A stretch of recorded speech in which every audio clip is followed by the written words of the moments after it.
Can you guess what a cheese slicer, snow skiing, and a paperclip all have in common? According to Norway Travel Guide, they're all Norwegian, and so am I. My name is Taylor Valdes, and today I will be covering the culture and etiquette of Norway. So Norway's not only known for those things, it's also known for its beautiful scenery, including the Aurora Borealis, which I am extremely excited to see on my honeymoon next year. They're also known for the Vikings, and yes, I mean Thor, as well as their very happy people. So today we'll be diving a little bit deeper into Norwegian culture, where we will unpack their values that are centered around trustworthiness, kindness, respect, equality, and nature. These values will be a common theme throughout the topics we'll be covering today, which include greetings, gestures, visiting and gifting, dining etiquette, business etiquette, and marriage and dating customs. So to start us off, each diplomat lays out Norwegian greetings to be shaking hands with everyone present, including women and children, holding strong eye contact to show trust, smiling to show friendliness, and then it's okay to address by first names. Each diplomat also lays out their gestures to be casual, but it's important to respect others' personal space.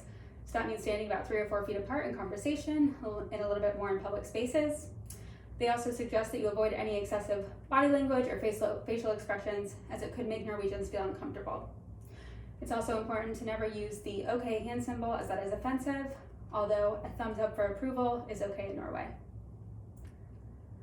So next, if we get invited over, Quintessential lays out the basics for being a great house guest, starting with punctuality. Being on time is extremely important in Norway because it shows trustworthiness and dependability. They also suggest to never talk about personal achievements or business, as the Norwegians are very humble people and they will be unimpressed by this type of dialogue. Each diplomat suggests a different topic of conversation to be nature, where you could compliment their landscape, and to never generalize Scandinavian countries because they do have cultures that actually vary a lot.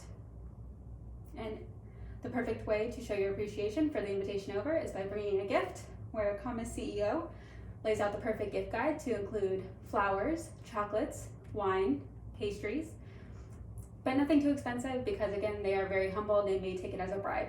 They also suggest to avoid flowers including lilies, carnations, or any white flowers because those are typically used in a funeral setting. All right, so now it's time to eat, where each diplomat lays out, again, the importance of punctuality. So if dinner is set to start at 7 p.m., that means 7 p.m. sharp. They also lay out the common toasting practices, where the host will typically give the toast. And it's important to hold strong eye contact, do a slight nod, and then shout "skål" before sipping your spirits. The etiquette scholar also suggests that when you are finished eating, to lay your utensils diagonally across the plate to show that your plate can be cleared. And it's also common to dine outdoors, again, because of their love of nature. So now that we've got dinner covered, it is time to get down to business. Comma's CEO Global talks about the importance of punctuality, again, in the business world. It really helps build trust with the people that you're potentially working with, and it's important to never use any pushy sales tactics or gimmicks because decisions in Norway are based off of a consensus, so they do not like to be rushed. It's also very important to acknowledge that women hold equal position in the business world, and gender equality is very important in Norway, so you should always treat them with the same respect that you would anyone else.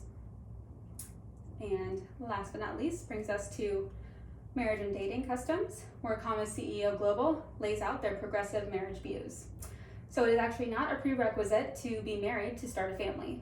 It is not uncommon for families with children to have parents living together, not living together, married or unmarried. They are very relaxed and laid back when it comes to marriage.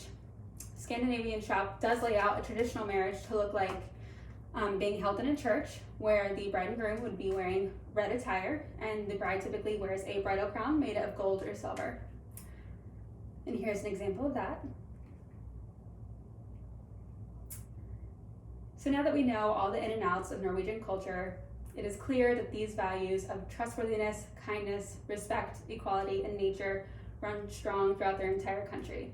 No wonder why they're so happy.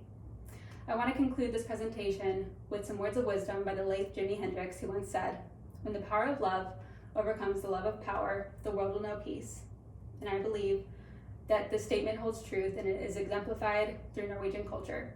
Thank you so much.